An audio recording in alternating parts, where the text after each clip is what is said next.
Bienvenidos al curso virtual Proceso Oral en Materia Civil, que organiza el equipo técnico de implementación de oralidad civil en el Poder Judicial, presidido por el Juez Supremo, doctor Héctor Lama More. El día de hoy nos corresponde continuar con la unidad número 3, con el tema saneamiento del proceso, puntos controvertidos y no controvertidos. Para ello nos vamos a ayudar con unas diapositivas. Bien. Saneamiento del proceso, puntos controvertidos y no controvertidos. El proceso oral en materia civil recoge la aplicación efectiva del principio de oralidad, ya consagrado, establecido en nuestra Ley Orgánica del Poder Judicial y en nuestro Código Procesal Civil ya desde el año 1993. Por lo tanto, no es algo nuevo. Lo que es nuevo es la actitud, la innovación que los jueces, así como los abogados litigantes, estamos asumiendo a partir de este nuevo modelo o nueva forma de trabajo o nueva gestión del caso. Para ello, tenemos nuestro Código Procesal Civil vigente. Este Código Procesal Civil vigente ya ha sido materia de estudio y el día de hoy lo que vamos a hacer es recordar, fortalecer conocimientos respecto al saneamiento del proceso dentro de esta gestión del proceso oral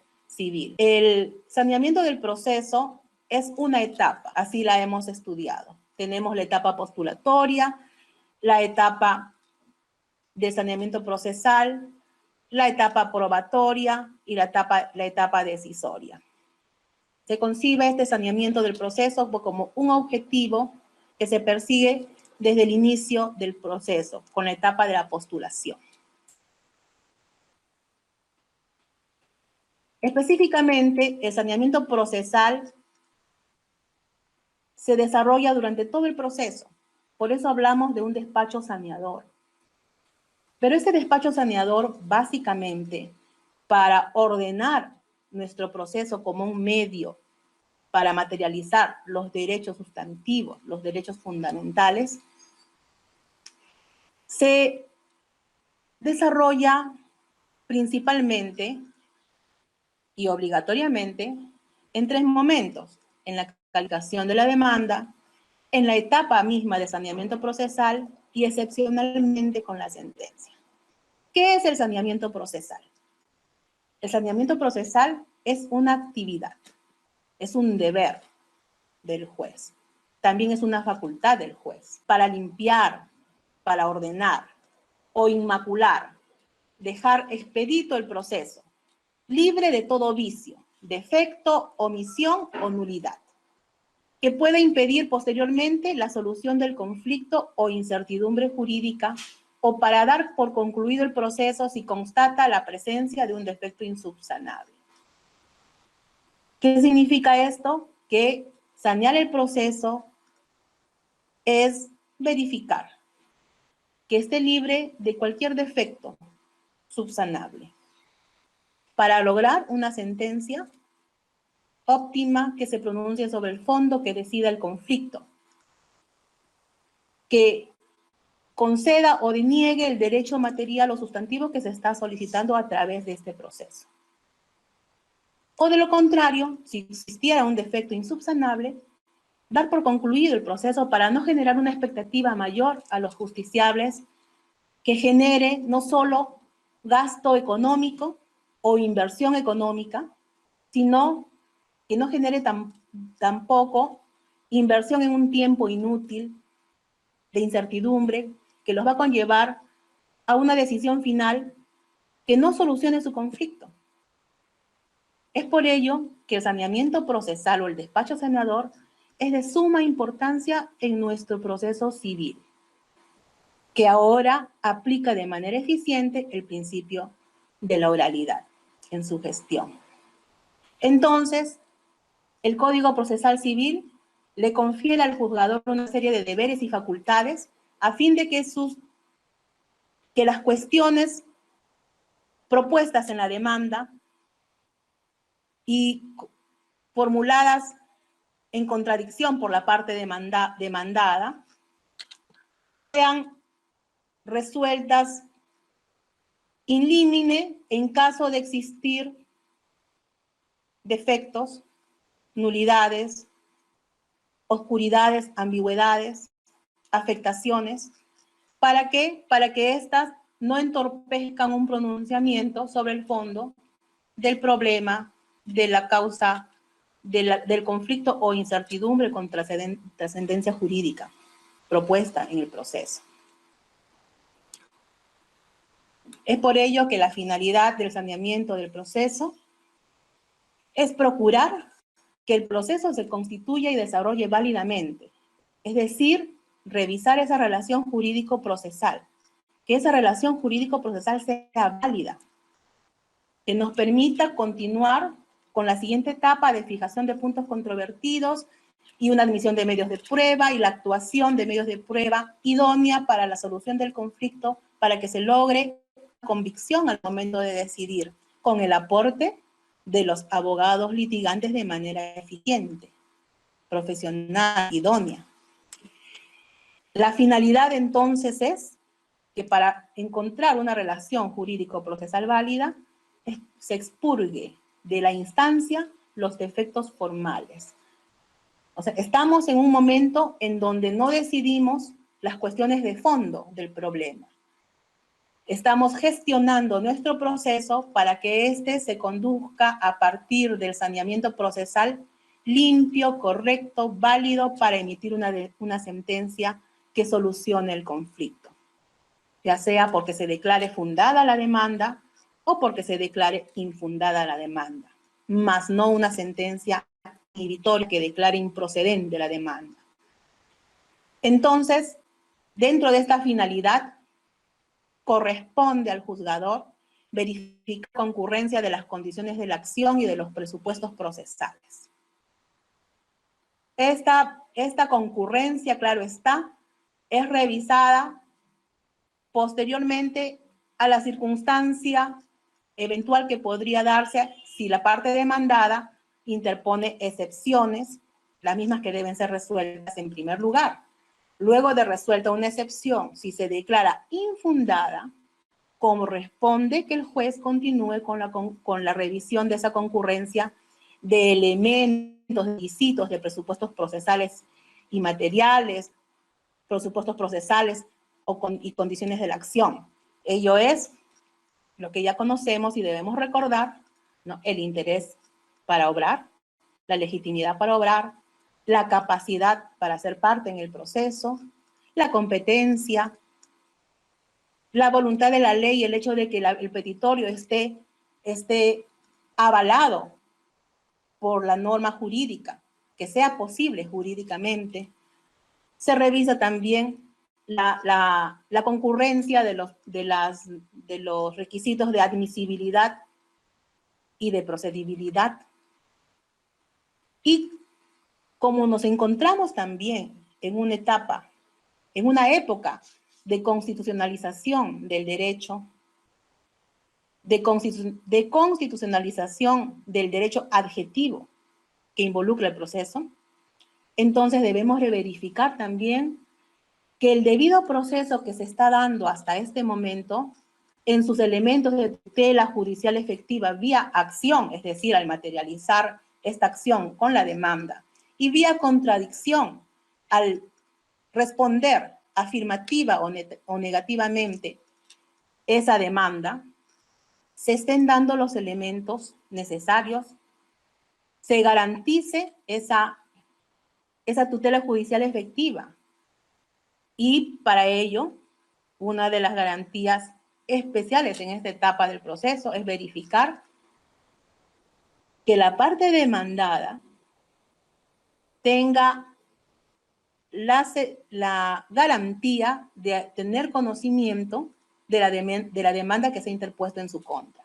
Y para ello, pues, tenemos el válido emplazamiento, el emplazamiento válido emplazamiento, es decir, el traslado de la demanda al demandado, que se salvaguarde la garantía de que esa demanda, ese admisorio, haya sido de conocimiento de la parte demandada para que éste pueda ejercer su derecho de defensa como elemento del debido proceso de manera efectiva,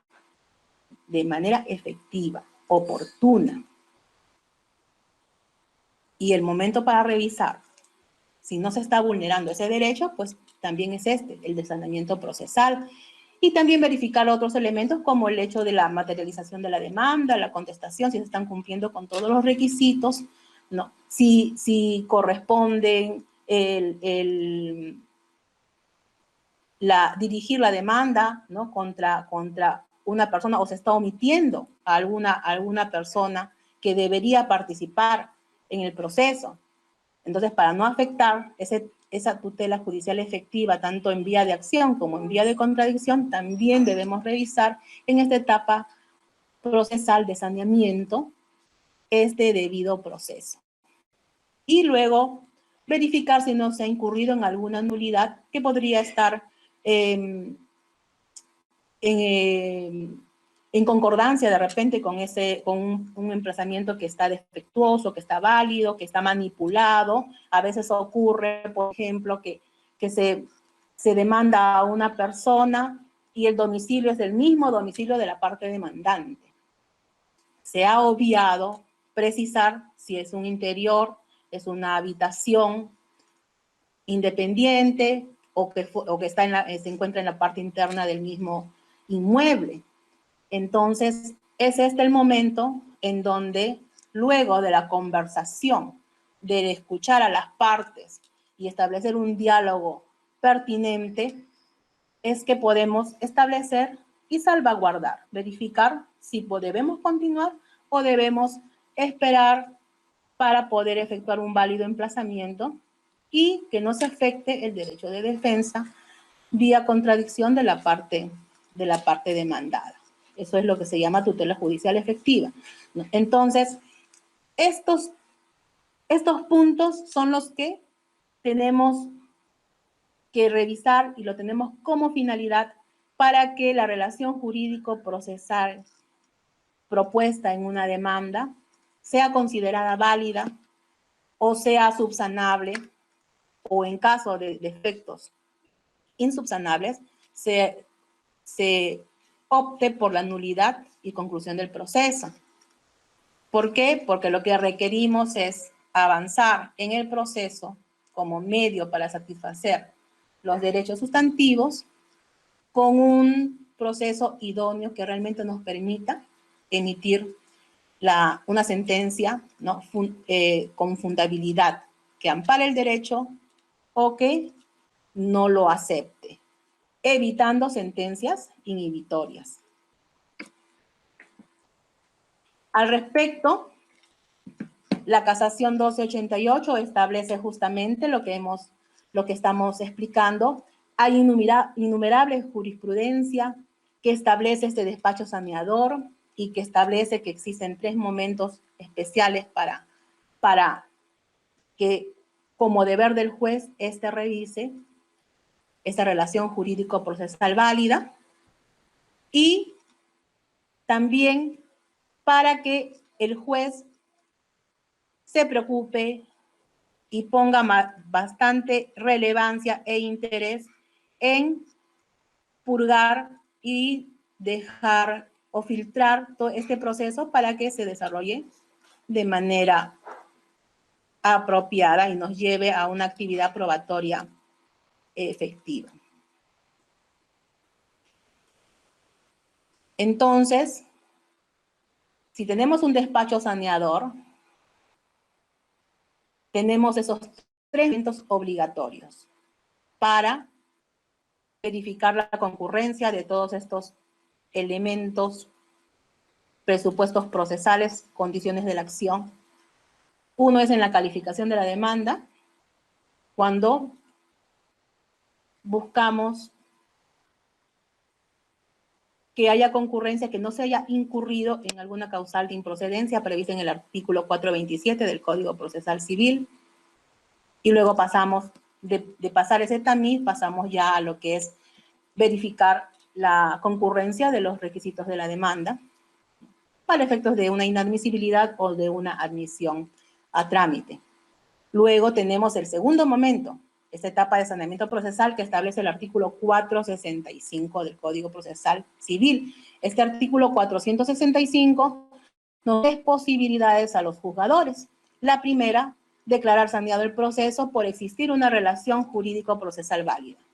La segunda, declarar nulo el proceso y concluido por invalidez o defectos insubsanables.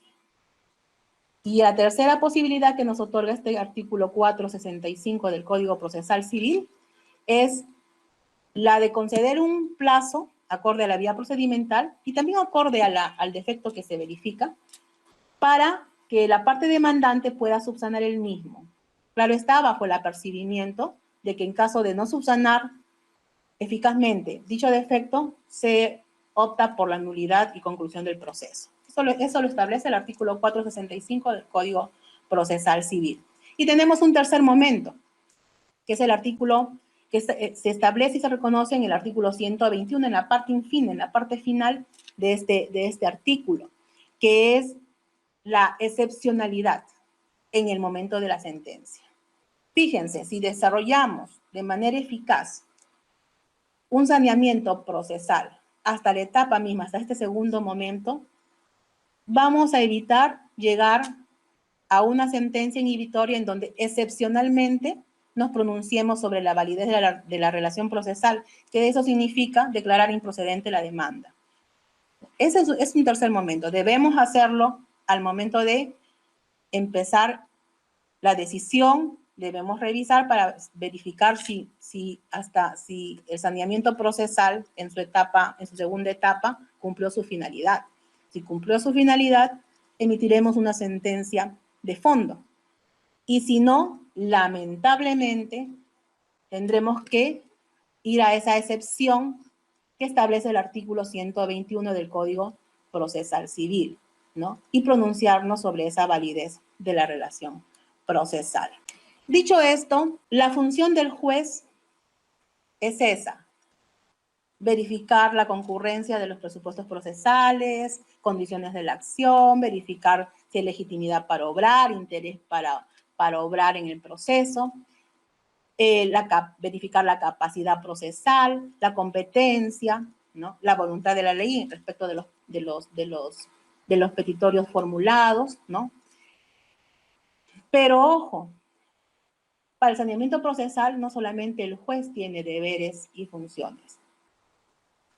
El sistema jurídico está compuesto no solo por jueces. La administración de justicia no solamente le compete al juzgador. La administración de justicia también le compete al operador del derecho, al abogado litigante, al futuro abogado litigante. Es un rol compartido. Y ahora, con la gestión de la oralidad, con el proceso oral en materia civil, este rol adquiere mayor relevancia porque se requiere de la intervención eficaz, idónea del abogado. ¿Desde cuándo? Desde el momento de la interposición de la demanda. Y yo diría desde antes, cuando el patrocinado recurre a su oficina exponiéndole el problema que tiene, que es de trascendencia jurídica, el abogado litigante en ese instante asume una gran responsabilidad. Informarse, escuchar, establecer el problema y verificar qué es lo que debe de proponer, cuál va a ser su petitorio. Tiene que verificar si su patrocinado tiene esa legitimidad activa para obrar como demandante en el proceso. Y si va a dirigir la demanda contra quién, a quiénes debo demandar. Fíjense, esa elaboración de esta relación jurídico-procesal no solamente es del juez ya en el proceso, se inicia antes del proceso, antes de la admisión del trámite de la demanda, antes de la presentación de la demanda. Se inicia antes. Y esa es la actitud, el compromiso y el servicio que se debe brindar como abogado que patrocina a una parte. No solamente es redactar lo que le escribe, lo que le dicta o lo que le informa de manera inmediata a su patrocinado, sino se requiere escuchar, establecer estrategias para la solución del conflicto de su patrocinado. Analizar si está incurriendo en una causal de improcedencia del artículo 427. Si verifica que se da su interés para obrar, o sea, su necesidad para ir a un proceso judicial. Se establece la necesidad de ir a un proceso judicial. La necesidad es el interés, ¿no? El interés para obrar es: necesito recurrir al Poder Judicial porque extrajudicialmente no puedo solucionar el conflicto con otra parte, con otra persona. Y ahora bien, para que se dé esa necesidad, en muchos casos, se requiere cumplir con algunos trámites antes de iniciar la demanda. Y finalmente, para las materias que son disponibles, es de obligatorio cumplimiento que esta necesidad para obrar se formalice y se agote con la conciliación extrajudicial. Y una conciliación extrajudicial también debidamente planteada, ¿no? Dirigida a la persona que voy a demandar, dirigida al domicilio que va a garantizar ese debido emplazamiento, ¿no? Y debe contener todas las pretensiones y los hechos que voy a reclamar o que voy a fundamentar en la demanda. Eso también tiene que verificarse en esa conciliación extrajudicial. Entonces, ese es el rol activo que en la actualidad el abogado patrocinante, litigante, debe asumir. Y por otro lado, también debe actuar con idoneidad, con buena fe procesal.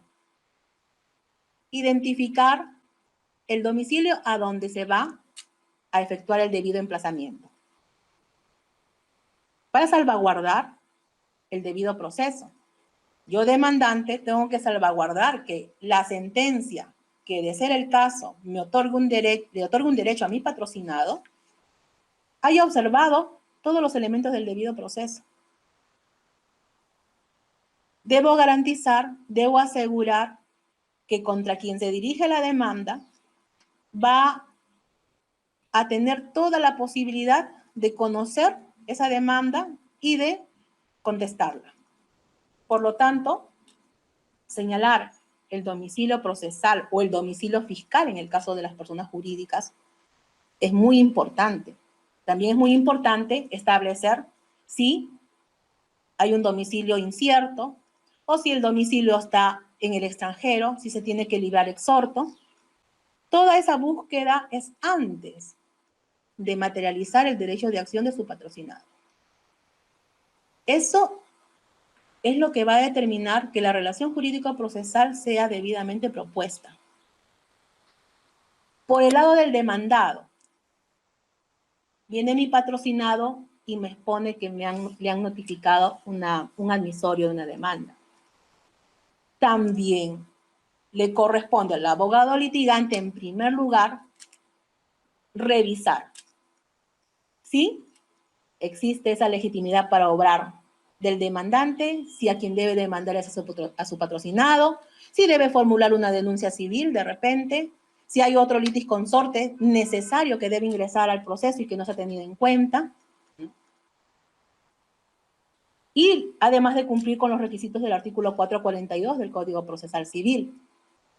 En los casos de los procesos abreviados y de conocimiento, verificar si hay conexidad para poder formular una reconvención.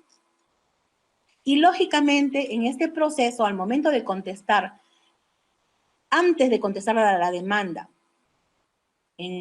o en el momento de contestar la demanda, digo antes para los procesos abreviados y para los procesos de conocimiento. Y al contestar, me refiero a los procesos sumarísimos, ¿no? Debo de verificar si debo formular un mecanismo de defensa de forma. Los mecanismos de defensa de forma son las excepciones y las defensas previas. Esos mecanismos de defensa de forma que son las excepciones procesales, están previstas en el artículo 446. Están dirigidas a cuestionar estos presupuestos y condiciones de la acción.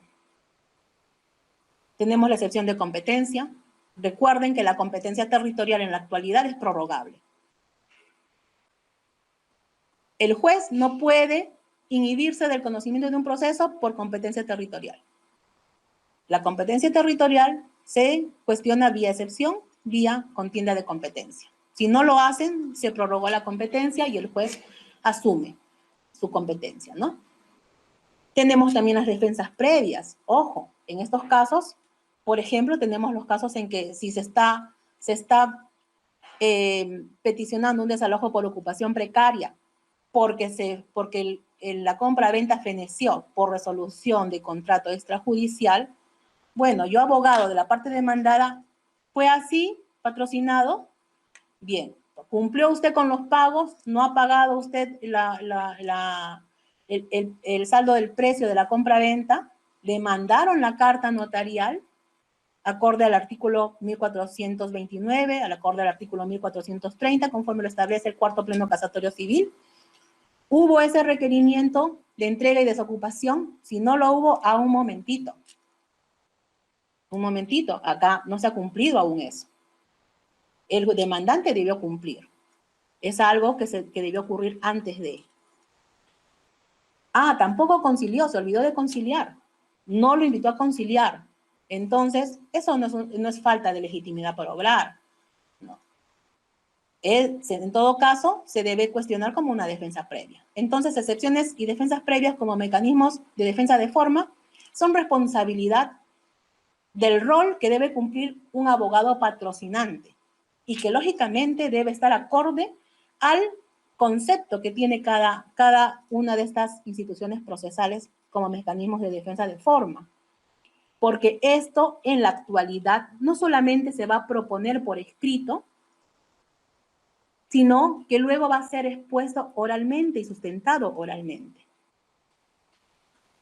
Entonces, he allí la gran importancia de desarrollar un análisis jurídico, una propuesta de demanda y una propuesta de contradicción como debe de ser, afirmando, negando hechos, cuestionando los presupuestos procesales, las condiciones de la acción, la existencia de alguna afectación al debido proceso, ¿no? Entonces, este es el rol importante que en la actualidad nuestros colegas abogados patrocinantes deben asumir, porque eso va a significar que el juez, al momento de calificar la demanda, revise y haga el primer tamiz o la primera revisión de toda la concurrencia y de la posibilidad de que esta propuesta de demanda logre una sentencia definitiva de fondo. Con la contestación de la demanda, una contestación de la demanda efectiva, eficiente, ¿no?, cuidadosa y muy responsable de lo que se va a decir, porque también en todo caso hay que saber afirmar hechos, va a ayudar que en la etapa de saneamiento procesal el juez o la jueza aplique de manera efectiva las tres posibilidades del artículo 465 del Código Procesal Civil, que hace un momento ya se las establecí. Y minimizar. La idea es no llegar a aplicar ese artículo 121 del Código Procesal Civil para recién en una sentencia establecer que hay un defecto insubsanable y que no se puede emitir una sentencia. Este es el rol, la responsabilidad, y ese es el cambio, la actitud que la litigación oral civil nos impone como reto, que nos obliga a salir de nuestra zona de confort para asumir de manera óptima, positiva, eficiente, cambiar de paradigma, no solo en el proceso, sino también cambiar de paradigma en el patrocinio de los casos que se plantean. En la defensa de los casos que le han trasladado a algún patrocinado en calidad de demandado. Entonces, ese es el proceso oral civil en la actualidad. Un proceso oral civil que, a diferencia del proceso penal, proceso laboral, que se inició con un cambio de normatividad, con un presupuesto especial, con todo un movimiento del sistema y organización, en el proceso oral de la justicia civil se ha empezado a partir del cambio de actitud de los jueces, el cambio de actitud de nuestros colegas abogados. ¿Para qué? Para lograr que este proceso civil sea eficaz, célere, oportuno, idóneo. Es así que tenemos todavía vigente nuestro Código Procesal Civil, y digo todavía vigente porque ya hay un proyecto, ¿no?, de modificaciones para el Código Procesal Civil acorde a la litigación oral. Y por el momento estamos todavía bajo la vigencia, aplicación de las normas procesales que establece nuestro Código Procesal Civil, que también es muy bueno, y que para la litigación oral civil lo que ha hecho es facilitar para que los jueces salgamos de nuestra zona de confort y apliquemos de manera efectiva los principios procesales que el Código Procesal Civil en su título preliminar los establece, que también están plasmados en la ley orgánica y lógicamente tienen el fundamento constitucional. Nuestra Constitución establece los principios jurisdiccionales de la función que ejercemos. Este proceso oral civil se desarrolla con los procesos de cognición específicamente, en donde aplicamos la oralidad de manera efectiva. El proceso de cognición, propiamente dicho, el proceso de conocimiento, proceso abreviado y el proceso sumarísimo. Esta etapa de saneamiento procesal la desarrollamos entonces en el proceso sumarísimo, en la audiencia única. La litigación oral civil es la idónea, es la que siempre se ha desarrollado en la audiencia única, con la innovación de incorporar esa facultad que la ley orgánica nos establece, que el Código Procesal también establece, que en un momento fue dada como una audiencia, pero que no obsta que la podamos incorporar, es con la conciliación. Iniciamos con un llamado a conciliar a las partes. Fíjense qué importante también es esto, conciliar, y también que los señores abogados sepan y conversen con sus patrocinados, analizando justamente estos presupuestos procesales, porque a veces ocurre que existe un defecto. Por ejemplo, les pongo un ejemplo breve y rápido: un proceso de otorgamiento de escritura pública, la parte demandante, al momento de conciliar, remite la invitación a una numeración genérica cuando este inmueble tiene oficinas en el primer piso y tiene oficinas en el segundo piso. Lógicamente que al trasladarse la demanda, el abogado, con una muy buena defensa, hace notar que en primer lugar no se le notificó válidamente al domicilio donde le corresponde, plantea la nulidad y acredita que su patrocinado tiene su oficina en el segundo piso, en el número 201, y que existen 5 oficinas más. La nulidad se declara fundada y se ordena el válido emplazamiento al domicilio precisado, y que justamente coincidía con el domicilio fiscal que figura en la ficha RUC, y que justamente la parte demandante también lo había presentado acompañando a su demanda, pero en su escrito de demanda no precisó los interiores, puso la numeración general. Entonces se efectuó el válido emplazamiento luego de declarar fundada la nulidad, ¿no?, por una mala notificación. Y al momento de contestar la demanda, formula excepciones. Claro está que ahí hubo un pequeño error, formula la excepción de falta de legitimidad para obrar, pero la sustenta con la falta de una conciliación debida, de invitación a conciliar. Y bien sabemos que no invitar a conciliar a la parte demandada previamente en el domicilio donde le corresponde, donde realmente tiene su domicilio fiscal, es como si no se hubiera efectuado o no se hubiera agotado esa conciliación extrajudicial, y eso acarrea otra causal de improcedencia, que es la falta de interés para obrar. La manifiesta falta de interés para obrar que lo establece la ley de conciliación. El abogado informa esto, pero lo propone equivocadamente como una excepción de falta de legitimidad para obrar, la misma que fue declarada lógicamente improcedente. Sin embargo, atendiendo a la información que se emite, inmediatamente para establecer la concurrencia de los presupuestos procesales, se iba a tener que verificar ese requisito. Pero ¿qué ocurre? Como la conciliación la efectuamos al inicio de la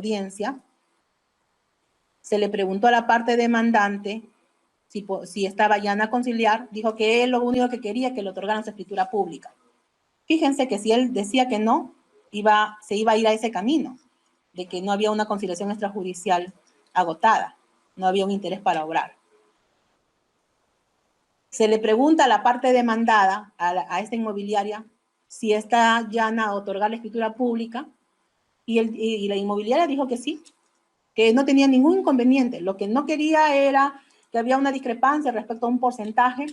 Bueno, se les explicó que en el otorgamiento de escritura pública, el documento privado que se pone para dicha elevación no es materia de modificación. En ese instante volvieron a leer la minuta y la parte demandada, que ya había cuestionado, que no se le había invitado a conciliar y que por lo tanto, bueno, eso yo tenía que revisarlo en el saneamiento, dijo que no tenía ningún problema. Y fíjense que conciliaron. Eso fue una buena decisión de ambas partes, con el asesoramiento lógico de sus abogados patrocinantes. De lo contrario, en vía de saneamiento procesal, yo iba a tener que observar dicho defecto. Eso en la audiencia única. Igual ocurre en la audiencia preliminar. La audiencia preliminar es lo novedoso o la innovación que se está dando en nuestros procesos abreviados y de conocimiento. Se ha aplicado de manera efectiva los principios de concentración y de economía procesal. Se ha aplicado de manera efectiva ese inciso 3 del artículo 51, que faculta al juzgador para convocar a las partes para un esclarecimiento de hechos. Se salvaguarda el derecho de defensa informándoles que vamos a hacer una audiencia preliminar luego de contestada la demanda. ¿Para qué? Para que en esa audiencia preliminar, en los procesos abreviados y de conocimiento, puedan exponer oralmente lo que ya han planteado en su escrito de demanda y en su contestación de demanda. Y lógicamente con todos los mecanismos de defensa de forma, como las excepciones y las defensas previas que podrían haber propuesto.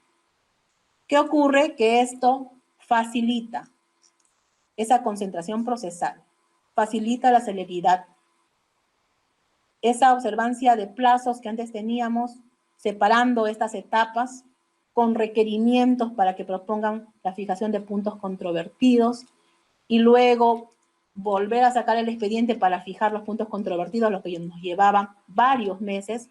Todo esto lo realizamos en una sola audiencia, en la audiencia preliminar. Se sanea el proceso. ¿Cómo? Primero, verificando si hay excepciones o defensas previas que se hayan propuesto, resolviendo, efectuando todos esos análisis jurídicos que ya hemos mencionado con las diapositivas anteriores, ¿no? Y pasamos a la siguiente etapa. Entonces, esta audiencia preliminar ha sido recogida. Si bien es cierto, nuestro Código Procesal Civil no lo establece, los principios de economía procesal, concentración procesal, la facultad que tiene el juez para convocar audiencia, resulta de aplicación, nos da la base normativa, más aún si va a favorecer al proceso y va a favorecer a las partes. Y esa aplicación que se está dando ha sido recogida en el reglamento de actuación de los módulos civiles corporativos de litigación oral, que ha sido aprobado mediante resolución administrativa número 015-2020 del Consejo Ejecutivo. Eso fue aprobado el año pasado, en febrero del 2020, y sirve como una base genérica de fundamento para ordenar y llevar a cabo estas audiencias preliminares, que concentran varias etapas en lo que es proceso de abreviados y procesos de conocimiento. Entonces, este reglamento de actuación del módulo civil corporativo de litigación oral recoge en su artículo 41 esta audiencia preliminar y establece el saneamiento procesal como una fase 3 de esta audiencia preliminar. La fase 1 es la conciliación, la fase 2, los alegatos iniciales o apertura de alegatos. La fase 3 es este saneamiento procesal.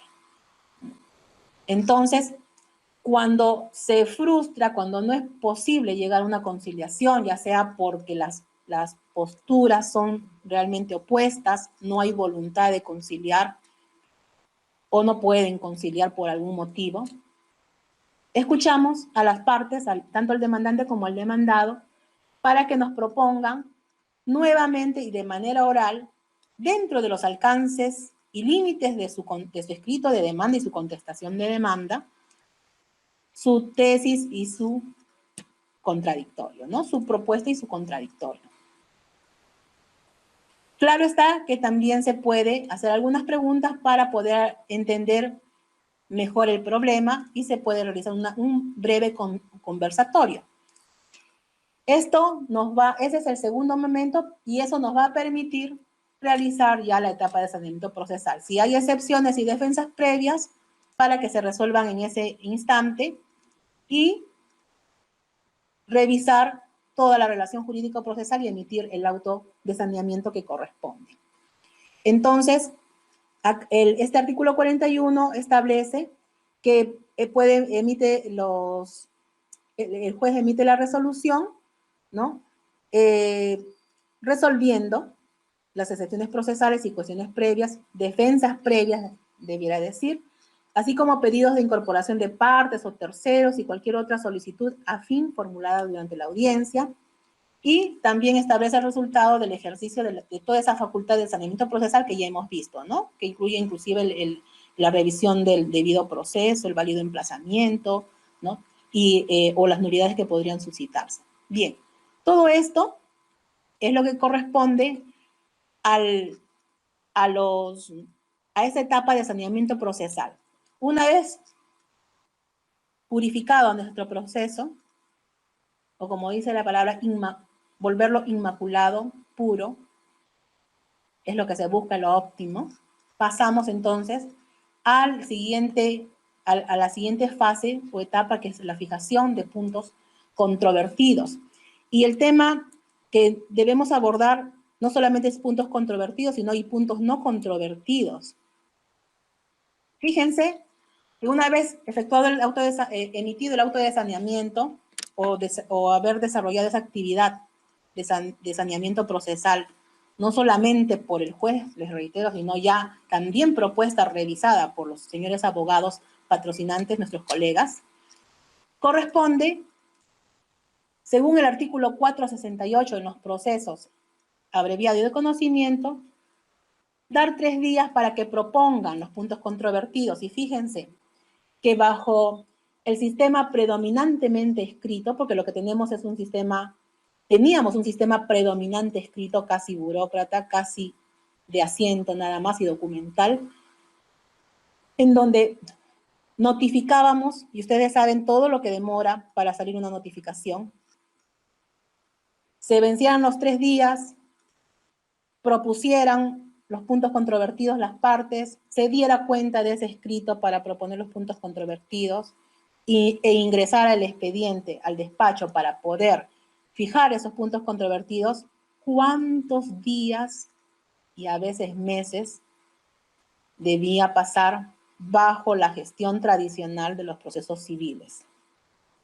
En la actualidad, con esta concentración de actos procesales a través de esa audiencia preliminar, y hablo específicamente de los procesos abreviados y de conocimiento, ese lapso de tiempo, y fíjense que esta fijación de 3 días de notificados no tiene sanción de nulidad, por lo tanto, esta formalidad no es obligatoria, no tiene sanción de nulidad, y la formalidad no se sobrepone al fin del proceso, no se sobrepone a ese principio de celeridad, de economía, de concentración procesal y también de esas facultades que la ley le otorga al juez y que lógicamente beneficia notablemente a los justiciables, al usuario judicial y a los señores abogados, nuestros colegas abogados patrocinantes, ¿no? Porque sus procesos avanzarán con mayor rapidez y abandonando a través del tiempo esa dilación innecesaria en los procesos, ¿no? Esta fijación de puntos controvertidos se realiza en esa audiencia preliminar. Y en esa audiencia preliminar podemos escuchar en ese acto de manera oral, lo que va a quedar constancia en nuestra grabación de video, audio, que son los soportes tecnológicos que implican justamente esta gestión de la oralidad. Los señores abogados, en una suerte de conversatorio con el juez, se va a establecer la existencia de puntos controvertidos y también se van a verificar qué puntos no han sido controvertidos. Entonces,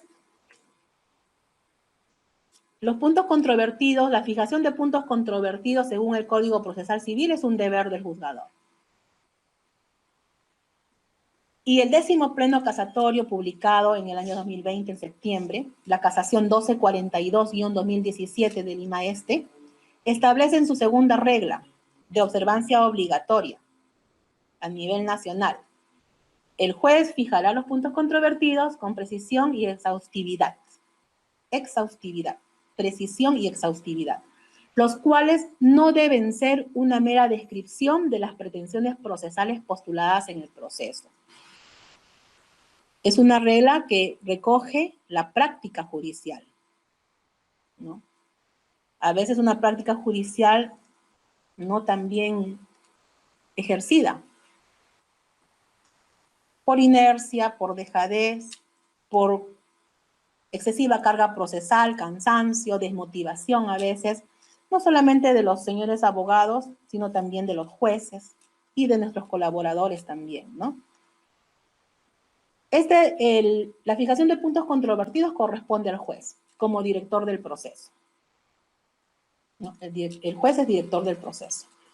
Determina cuáles son los hechos admitidos por las partes de manera expresa o tácitamente, cuáles fueron admitidos parcial o totalmente, y cuáles son los hechos en que las partes mantienen posiciones discrepantes, fueron negados o rechazados por una de las partes. Y esta última parte de este párrafo es lo que constituye la controversia, lo que se discrepa, lo que se niega, lo que no se acepta, lo que se rechaza. Ese es el contradictorio. Pero también en muchos casos, no en todos, hay extremos de la demanda que son aceptados, son afirmados, o simplemente no son negados, y al no ser negados se toman como aceptados. No hay discusión respecto de esos extremos. Entonces, esta es un deber, es una función del juez. Pero ojo, como hablábamos en el despacho saneador, para que el juez pueda efectuar y ejercer este deber, es muy importante que nuestros colegas abogados patrocinantes y nuestros futuros abogados se empapen del tema, analicen el tema, todas las posibilidades para proponer, todas las posibilidades para contradecir de manera idónea, no de manera superficial ni irresponsable, porque en muchos casos no hay necesidad de deducir excepciones, no hay necesidad de deducir defensas previas, porque hay una relación jurídico-procesal que está debidamente planteada. Pero sí podemos cuestionar el fondo, ¿no? Porque hay algunas cuestiones que de repente se considera que no le deben amparar al demandante. Entonces, para que haya una correcta fijación de puntos controvertidos y reconocer los que no son los no controvertidos, es importante el trabajo en conjunto de los señores abogados, nuestros futuros abogados y el órgano jurisdiccional. Entonces, estos puntos controvertidos, los puntos no controvertidos, ¿de dónde los vamos a ubicar y fijar? De la propuesta en la demanda, que es la materialización de la acción, y el derecho de contradicción del demandado, ¿no? Que es su ejercicio de derecho de defensa. De esas dos posturas, en la audiencia preliminar o en la audiencia única, luego de declarado saneado el proceso por existir una relación jurídico-procesal válida, se van a determinar los hechos discrepantes. Esos son los puntos controvertidos. No, señor, yo no le debo otorgar escritura pública al señor porque ese documento es un documento apócrifo, falso. La firma en mi calidad de representante legal de la inmobiliaria no me corresponde. Yo no era gerente para esa fecha y usted lo puede verificar de la escritura del registro público, de la escritura pública, que en esa fecha yo no tenía la condición de gerente de esta inmobiliaria. Discrepo de eso. No acepto. Fíjense, eso surge como un punto controvertido. Entonces, estos puntos controvertidos están vinculados a la pretensión, como les dije, en la demanda como materialización del derecho de acción y en la contestación de la demanda como materialización del derecho de defensa. Son esos puntos sobre los cuales las partes no se ponen de acuerdo. Por eso no conciliaron. Por eso mantenieron sus posturas opuestas. Entonces, el juez debe fijar estos puntos con precisión, dejando de lado una práctica común y nociva que muchas veces se ha hecho y yo no escapo de esa actividad, ¿no? Que es a veces solamente reproducir o describir las pretensiones postuladas en la demanda, ¿no? Entonces, la experiencia, el cambio de actitud, el salir de esa zona de confort, nos hace que analicemos y cambiemos y modifiquemos algunas prácticas que no han sido buenas o no han sido eficientes, ¿no? Que no nos han conducido a una actividad probatoria idónea y que sirven y que motivan la dilación de los procesos, ¿no? ¿Por qué? Porque no hemos tenido el mayor cuidado de establecer, de analizar. Con la oralidad, en el momento de la exposición de sus alegatos de apertura, vamos fortificando el estudio de nuestros expedientes. Vamos revisando nuestro expediente en ese instante también. Vamos preguntando. Y eso nos permite fijar con precisión y exhaustividad esos puntos controvertidos en nuestros procesos. Tenemos también los hechos admitidos o esos hechos no controvertidos, ¿no? Esos hechos admitidos se denominan hechos pacíficos, o sea, que no generan contraposición, que no generan mayor resistencia. No hay discrepancia. No hay discrepancia respecto a los hechos. Por lo tanto, respecto de estos hechos admitidos, que no van a ser puntos controvertidos, no van a ser materia de controversia, es innecesaria la actividad probatoria. Un hecho no controvertido es aceptado El demandante dice, soy propietario del inmueble, el demandado, sí, el señor es propietario, conforme dice eso yo no lo cuestiono. Es una actividad, es un hecho que no requiere de mayor probanza. Ojo también que de todas maneras, no obsta que en algún momento se tenga que verificar, ¿no? Debemos de partir porque las partes siempre deben actuar con buena fe procesal. Sin embargo, tratándose de derechos de naturaleza civil, no obsta que de todas maneras se corrobore lo que ya las partes están afirmando.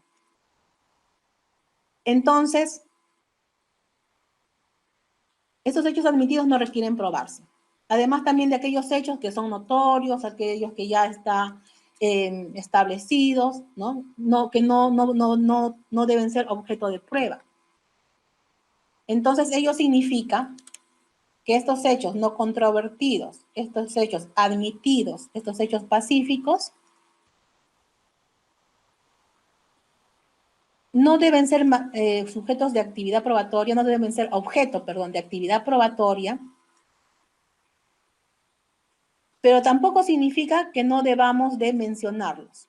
Podemos mencionarlos, debemos mencionarlos en muchos casos. Sin embargo, la sentencia no va a ser nula si en algún momento omitimos referirnos a ellos, porque ya han sido admitidos, aceptados en la audiencia oral, también han sido corroborados.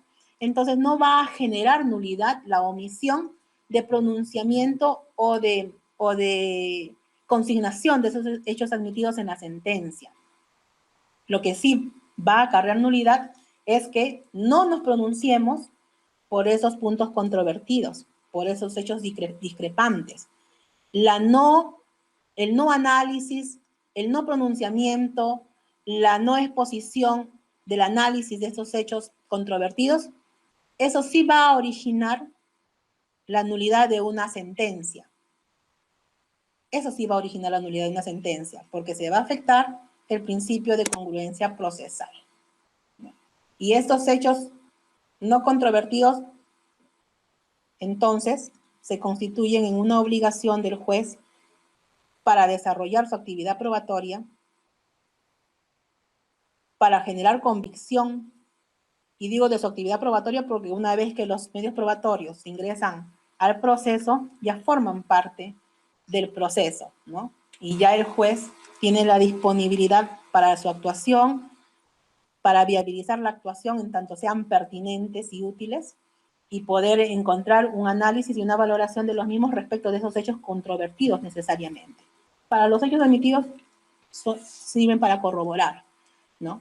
Entonces, estos hechos, fíjense cómo tienen que ver con ese principio de congruencia procesal que tiene que ver con la motivación de las decisiones y que justamente parten desde la propuesta de demanda y la contestación de la demanda. Ojo, o sea, no es una actividad, no son actividades, no son deberes que solamente competen al juez, le compete dentro del proceso, pero nacen de esa seriedad, idoneidad con la cual nuestros colegas abogados deben proponer una demanda y deben contestar la misma.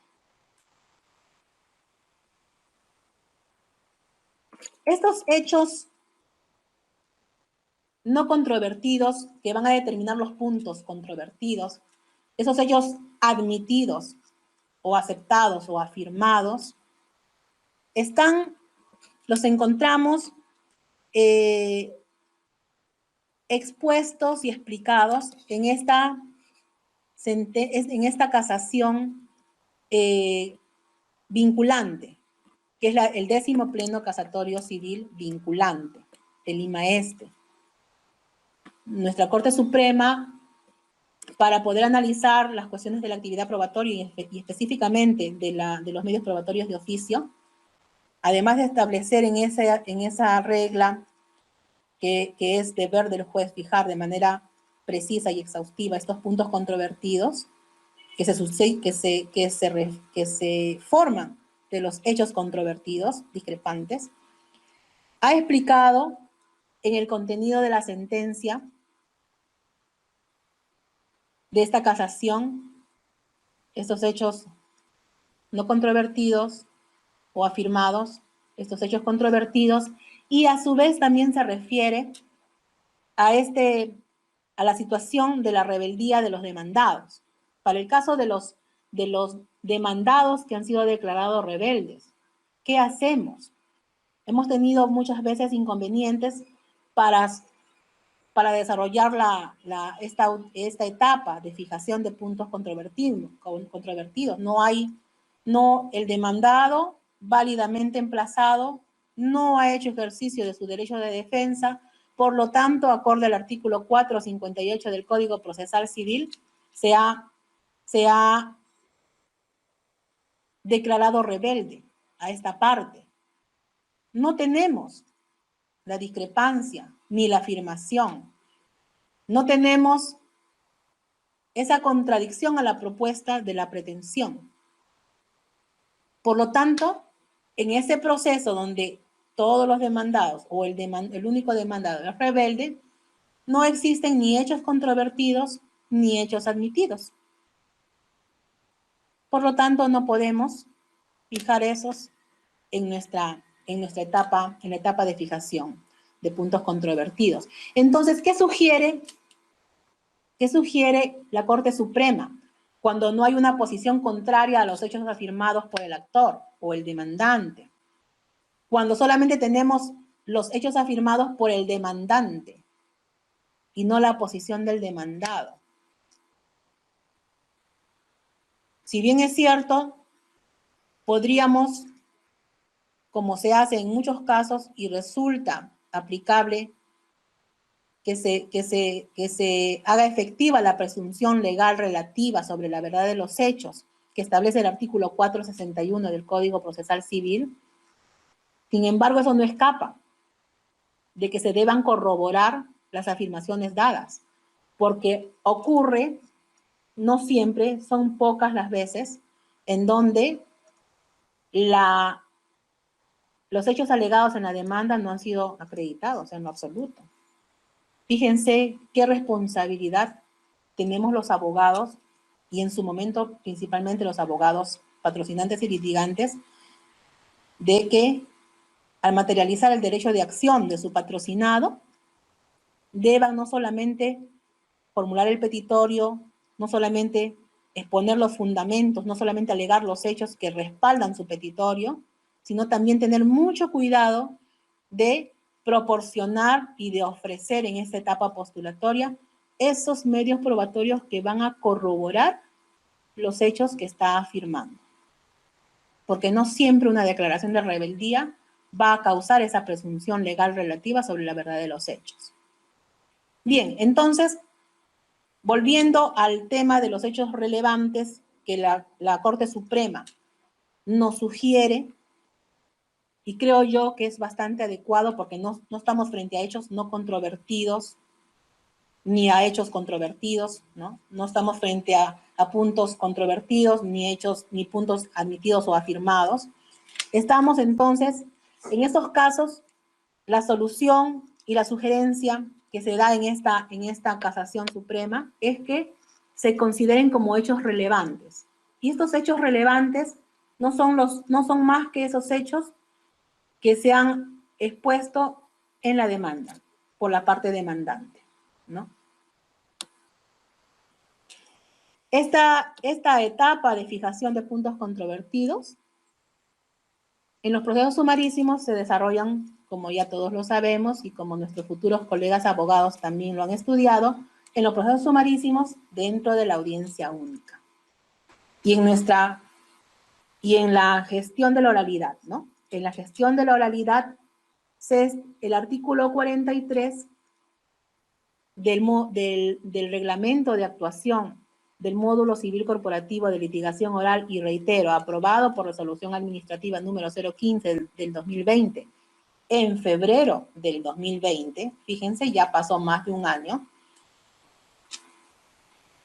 texto que debe ser conocido por los señores abogados, que debe ser aplicado, debe ser también consignado en la formulación de sus escritos de demanda y de contestación de demanda, Establece este artículo 43 que el juez, tras escuchar la propuesta de las partes procesales, emitirá resolución fijando los puntos controvertidos, en base a la previa identificación de los hechos pacíficos y los discrepantes, evitando reproducir el pedido de la demanda, ¿no?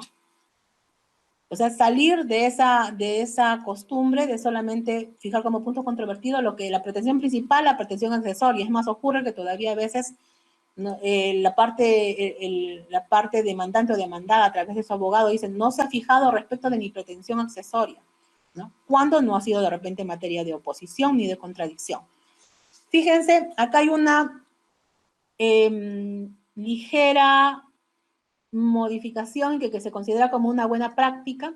El Código Procesal Civil, en el artículo 468, establece que el juez debe fijar, vertical, ¿no? El juez debe fijar los puntos controvertidos. Sin embargo, atendiendo a esta gestión de la oralidad, esta verticalidad desaparece para pasar a ser una etapa de naturaleza horizontal. Estamos frente a una gestión del proceso civil con la oralidad. Se escucha a los señores abogados, se escucha a las partes en su momento. Entonces, es una buena práctica, es algo óptimo, es algo razonable, que entre letrados se pueda llegar a una fijación de puntos controvertidos idóneos. Y a su vez también verificar cuáles son los hechos pacíficos. O sea, los hechos admitidos, los hechos afirmados. Esta forma de proponer los puntos controvertidos, luego de escuchar la propuesta de las partes, de conversar, su contradictorio está incluido, le parece que debemos de fijar esto, o la parte demandante o demandada dice, no, doctor, yo creo que debe de incluirse, porque acá yo estoy contradiciendo, estoy alegando de que ese documento no es un documento apócrifo, tenemos que decir que no puede ser materia de otorgamiento de escritura pública, que tiene una nulidad manifiesta. Entonces, eso era este reglamento de actuación del módulo civil corporativo de litigación oral recoge. Y que en la práctica se ha estado efectuando. Se ha estado efectuando. Muchos jueces en el momento de llegar a la fijación de puntos controvertidos, siempre iniciamos un conversatorio con los señores abogados para el efecto de verificar si algo se está obviando, ¿no? Entonces, y con la oralidad esto es mejor, es más beneficioso y nos conduce a esa finalidad que tiene esta fijación de puntos controvertidos, que es desarrollar una actividad probatoria idónea, adecuada, pertinente, ¿no? Vamos a lograr esa finalidad. La finalidad de la fijación de puntos controvertidos es el desarrollo de una adecuada y pertinente actividad probatoria, ¿no? Tenemos que verificar entonces estos puntos controvertidos, que es lo que realmente requiere ser acreditado. El señor dice que me debe otorgar escritura pública, la inmobiliaria dice que no. ¿Qué medios probatorios están ofreciendo para acreditar eso? Pues de repente dicen, ofrezco la declaración testimonial, la declaración de parte. ¿Serían medios probatorios útiles, necesarios? O si estoy negando una firma, le voy a decir a que la otra parte me responda si es mi firma o no es mi firma, mediante una declaración. ¿Sería necesario tomar tiempo para desarrollar una declaración de parte? ¿O el medio idóneo de repente es una pericia? No de repente. Si yo estoy negando y digo que es falsa mi firma, lo que debo de ofrecer es una pericia grafotécnica. Si no es mi huella, ¿no? Una pericia para la huella dactilar. No puedo de manera alegre, digamos, ¿no? Irresponsable, superficial, alegar hechos que no voy a acreditar. Entonces, la carga de la prueba sabemos que corresponde a las partes y para eso vamos a fijar estos puntos controvertidos de manera idónea, conjuntamente con las partes, luego de un conversatorio. Vamos a establecer los hechos no admitidos. En los casos de la declaración de rebeldía vamos a precisar los hechos relevantes que van a ser materia de corroboración, ¿no? y que van a fortificar la presunción legal relativa sobre la verdad de los hechos que establece el artículo 461 del Código Procesal Civil. ¿Para qué? Para dirigirnos a esta actividad probatoria adecuada, pertinente, útil, célere, óptima, eficaz, que pueda producir convicción al juzgador al momento de emitir sentencia. La casación 395 del año 2017 justamente recoge esta explicación, estos criterios jurisdiccionales, esta uniformización de criterios, y fíjense que la oralidad no solamente es el hecho de exponer nada más, sino también es el hecho de concentrar etapas, de economizar tiempo de actos procesales, de buscar la eficacia, de escuchar a las partes, de humanizar el proceso, de no ser un proceso detrás del escritorio y solo escrito. A veces lo que se reproduce por escrito no es lo que se quiere explicar realmente, o no, a veces no se utilizan los signos ortográficos necesarios para percibir una idea claramente.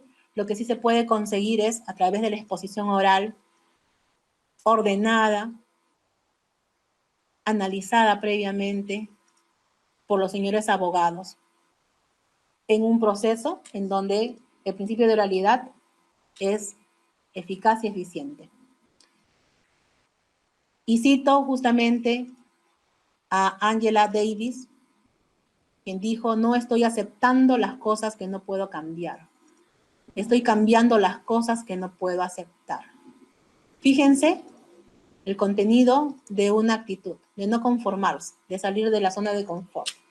Y les vuelvo a reiterar, este proceso oral civil, que empieza sin un presupuesto especial para su cambio, que empieza con nuestros propios recursos, que empieza con nuestra misma carga o sobrecarga laboral, que empieza con lo que tiene la Corte y empieza con la decisión, con el cambio de actitud, la salida de confort de los abogados, requiere justamente también que nuestros colegas abogados y nuestros futuros colegas abogados se preparen para innovar siempre, para optimizar siempre los procesos en materia civil, para salir de esa zona de confort y proponer tanto sus pretensiones y contradecir las mismas de manera muy responsable y eficiente.